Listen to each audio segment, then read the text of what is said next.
Welcome to the session on developing a communication management plan. So, as we say that effective communication is one of the key drivers of the project success.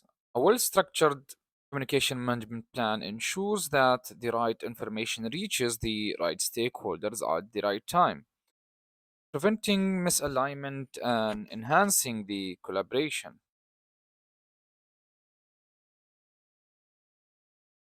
To understand the purpose of having a CMP or communication management plan. The primary purpose of communication management plan is to provide a structured approach to project communication. By defining the flow of the information, it prevents the communication gaps and it ensures the transparency and keeping all of the stakeholders aligned on the project objectives and progress. To summarize the key purpose here, we say that it ensures the constant and clear communication among the stakeholders. It also defines who communicates what, when, and how on the project. And it reduces the miscommunication risks and improves the decision making ability.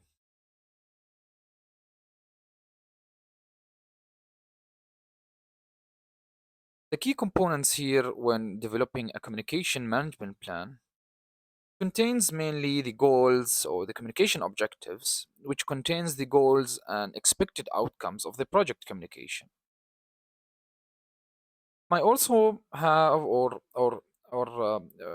include the key information needs or the stakeholders information needs, which identify who needs what information. Also, communication methods, channels and frequency of communication.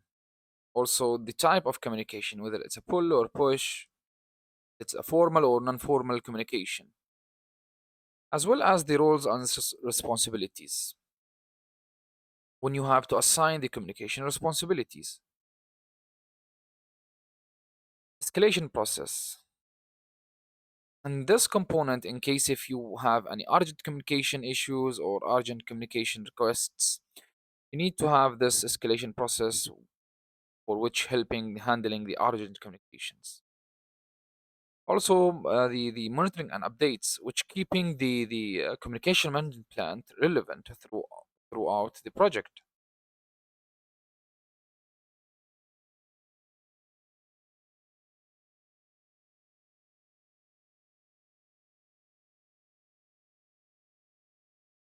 To start with identifying the project communication needs. So different stakeholders requires different types of information. For example, a high influence stakeholders may need frequent and detailed updates, while external stakeholders might only require a periodic reports. So a clear stakeholder communication needs a matrix to ensure the right level of communication for each group. And understanding the stakeholder expectation and preferences is very important to tailor your communication based on these needs. And aligning the communication and frequency and format with the stakeholder influence and interest. Again, it's very important to differentiate between the internal and external communication requirements in order to the to tailor the communications based on the type of these stakeholders.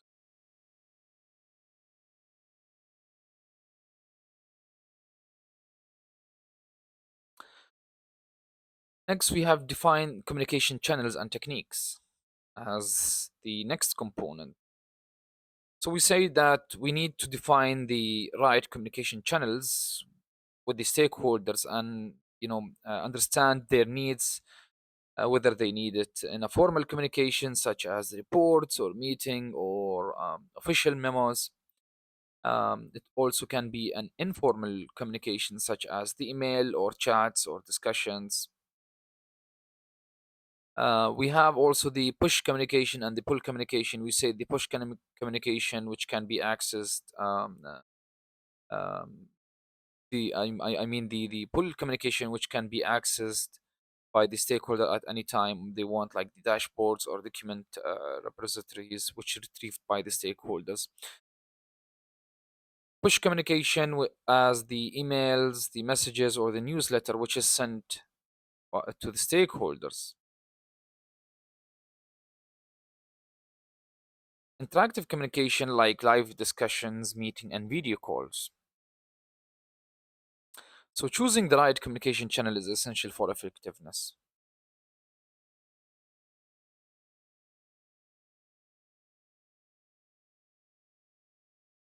Now let's talk about the frequency and timing of communication. So timing plays a crucial role in project communication. Frequent status update may be necessary during high-risk phases, while summary reports may be sufficient in stable phases. So scheduling communication in advance ensures the timely information flow and ensuring the alignment with the stakeholders on the communication schedules to meet the communication needs.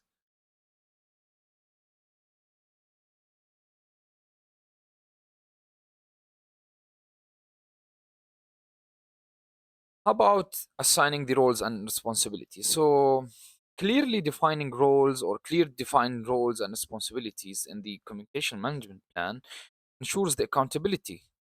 A RASI matrix, one of these examples, RASI matrix can help establish who is responsible and accountable, consulted, and informed for different communication tasks. So again, assigning the roles and responsibility, it defines who is responsible for sending, receiving, and processing the project communication. And assigning these communication roles for the project manager or sponsor or team leads is also a key important thing that need to be followed.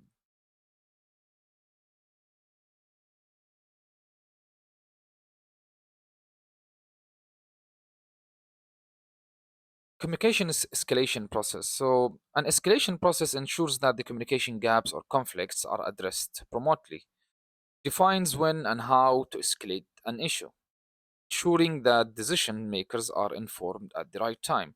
So ensure to establish a clear escalation path for communication breakdown or issues.